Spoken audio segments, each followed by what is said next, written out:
There is a mythology to the Old West, one that rivals the pantheons of the ancients. It has no gods, perhaps, but it has men. Men who, in the telling of their stories, have grown large and powerful enough to rival Odin or Jove. At polished wooden bars, or seated under uncounted stars, men still tell each other about Billy the Kid slaying a man for every year he lived, or the James brothers and their private war against the robber barons, or the damn Yankee invaders, depending on who it is that tells the tale. But one story has been forgotten, because it was too frightful to ever repeat. You'll only hear this tale in the late hours, on nights unnaturally dark, when the fire burns low and the old cowboys drink too deep of their spirits and find their mood turned to something past sour and into foul. The story, my friends, is that of old Doc Walden. You see, he was an educated man from New England who, while smart and cunning, was born to a uniquely cruel father and a mother who lay dying in the childbed. The family's nurse, a slave in the days before emancipation, who even in the enlightened North, where such peculiar institutions were declared illegal, was kept by his father against all laws of man. He kept her not out of any hatred for her race, which if not excusable was at least common in that age, but out of pure unbridled greed. Greed for her power. For you see, she was more than a healer of cuts and bruises. She was in fact a witch. At least if the story is to be believed. And if it is, then she had her revenge when Doc Walden was born. Over the infant's cradle she spoke some ancient words, and by her dark arts called on powers no man can name, placing on that infant a curse. The curse was this, that the man who from the boy would grow would never love any woman, nor gold, nor country half so much as he would love to gamble. You see how these legends become embellished?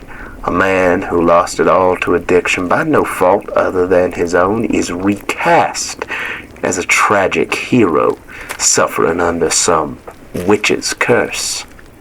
Or maybe it's all true. Who's to say? Well, curse or no, he grew into manhood, smart and handsome, a well-educated young man of impeccable social graces, and a doctor known for his kindly bedside manner, in a day when that was perhaps more potent than the medicines he used. But oh, how he loved to gamble. At cards or horses, or even on the prediction of tomorrow's weather. He would take or make any bet that could be thought up by the mind of man. For a time, his mountain debts could be ignored, brushed off thanks to his charm and ease at making friends, but not forever. As the debts increased and the bank grew empty, Doc Walden found himself with fewer friends and an ever-growing list of enemies.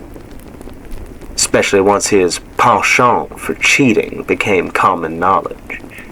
Until one night, the proverbial 2 steps ahead of his angry debtors, he fled the city where he had lived all his life, fled like the coward and the thief that he was, and so he joined the great migratory herds of young men called West by the lust for gold. In the West he drifted like so many men of that era from town to town, always trying and seldom succeeding to make his fortune. On the few times he did strike pay dirt, he lost it all within a week at cards, in the saloons that followed the prospectors like hungry shadows. This went on for many years. He grew older and angrier at how his life had turned out, but always managed to stay one step ahead of the Pinkertons his enemies back east had put on his trail.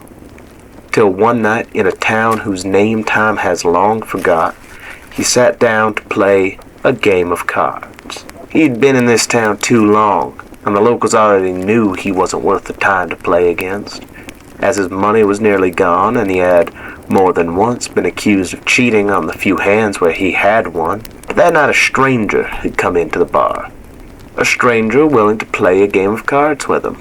At first, this game had other players. Men like him who were hated even by the patrons of this lowly saloon, themselves thieves and killers all. They were a traveling preacher who had lost his faith at the bottom of a bottle, a wealthy railway tycoon, fat and filled with avarice, who eyed this town as something to suck dry like a leech.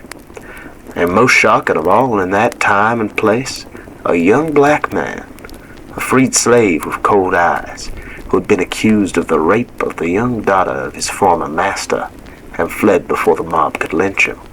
At first, all four men seemed to enjoy the game as much as any ever had. The drinks flowed freely, always paid for by the stranger, who presided over that table like a king or his court in that dingy bar-room. From just after noon until late in the evening, as the sun was slipping beneath the horizon, they laughed and drank and talked like old friends, though none had met before that day. Such was the charm and charisma of the stranger that they felt entirely at ease with him, and by extension with each other. "Before we began," the stranger said, "I hate to gamble with men I do not know. It is uncivilized. So, I propose that each of us tell a story from our lives, that we might be friends." The unusual request did not seem strange to the men at the table, so charming was their host. The tycoon went first. He told the table a story of his own, how he had imported laborers from the Orient to build his railroads, slaves in all but name, how this had made him rich, richer than some kings and any of the southern planters that mere years before he had condemned for their use of slaves. "I say," he proclaimed, "I say morality is for fools and conscience for idiots. A man must take whatever he can grab, else some other bastard will take it first, and he shall be poor," were the words by which he concluded his story. The stranger smiled and nodded, thanking the tycoon for humoring his eccentric request, then turned with an eyebrow raised to the preacher, who started, as if this were a sermon, by explaining the story of Jonah, how God had sent him to the heathens, but he had not wanted to go, how he had tried to run away only to land in the belly of a fish. "I am, God help me, Jonah, if he had failed. Not one savage Indian have I saved, and that my entire reason to be here in the West, all because I fell into this damn thing's mouth." With his final words, he gestured to the bottle on the table. All the men at the table nodded sympathetically at this, for addiction was something they could all understand in one form or another, and the stranger thanked him for his story most kindly. Third to talk was the accused rapist, who denied all the accusations against him. Some say too vehemently, others insist he told the truth. I for myself do not know or care, but then began to talk of his time as a slave. He told of lashes on his back and dirt always beneath his fingernails, but also of his mother, who had been godly and kind. A saint of a woman she was, God bless her, a saint, he proclaimed before telling of a time she begged their master to whip her instead of him. That was how she died, whipped to death before his eyes for daring to take another's punishment. The preacher nodded sadly and patted him on his hand, while the tycoon shrugged as if to say, "She was a fool to try and take another's punishment." The stranger? Well, his face, the legend goes, was unreadable. Then he turned his eyes to Doc Walden and asked for his story while refilling his drink. Strangely, not one person who tells this tale can agree on what Doc Walden said. While all the others remain mostly the same, this part always seems to change with the teller and the telling. It is then that the stranger finally told his own story, the story of his life. As a young man, he had lived in wealth and luxury on a plantation somewhere far away. But his father, an old fool, had shown him and his siblings nothing but contempt. His father, or so he told, overflowed with love for all creation, and especially for his dogs, but had nary a drop to spare for his sons. The old man's love for the beasts enraged the stranger, who along with a few of his brothers confronted their father and condemned him publicly. Not all his brothers approved of this, Most loved their father despite his cold indifference, for they, like him, were fools, or so the stranger said. Confronting their father one day as he sat watching the dogs playing in the garden, they demanded he get rid of his pets. This started an argument between those of the older boys who were willing to stand up to him and the old man. The argument soon grew violent. He and those of his brothers who had stood with him against the injustice of their father were thrown out into the cold and ordered in no uncertain terms to never darken the doors of that house again. No sooner had he finished his tale than the lonesome sound of a distant wolf's howling could faintly be heard, as if some spirit wished to underpin his story. All around the table were sympathetic to him, except perhaps the preacher, who in some versions of the tale began to drink even more heavily after this.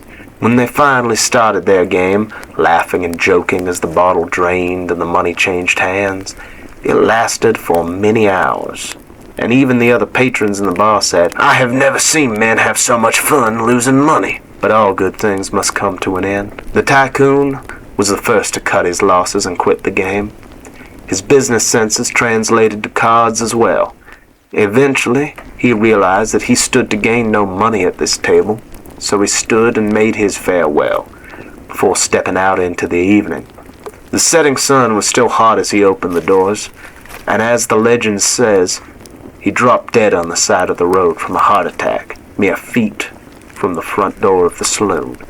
His body ignored, rotting in the ditch for days by the people of a town that hated him fiercely. None of the men at the card table even noticed his death just outside the door to the saloon, or if they did, they cared no more than the rest of the townsfolk. Next came the preacher, a lover of strong drink.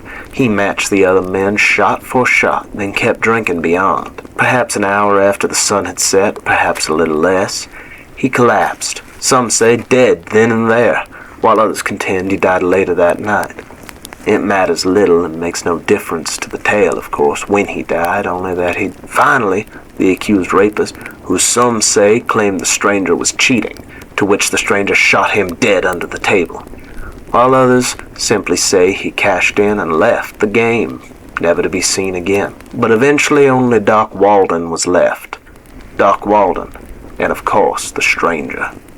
They played late, very late into the night, long after the bars closed down, and even the whores had closed up shop and gone to bed, till Doc Walden had nothing left to bet, not a penny to his name. That was when the stranger stood, and walking to the bar with long and graceful strides, stole a bottle of fine whiskey from the very top shelf.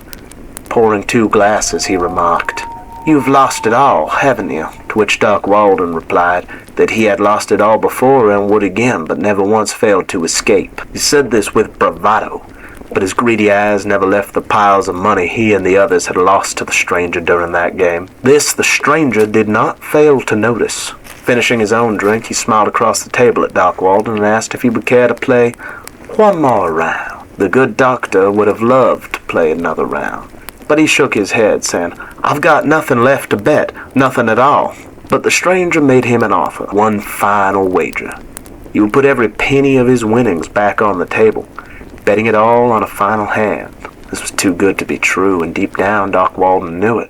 But he saw no choice, as without that money he would surely starve, or so he told himself. "I am a poor man, and you have taken all that I own, all but the clothes on my back, and surely they are not worth enough to bet against all your winnings, good sir," he told the stranger, his eyes never leaving the piled money by his opponent's chair. The stranger laughed then, an awful laugh, the sort of laugh that is worse than the screams of women in pain or the pleas of starving children. The sound sobered the doctor in an instant.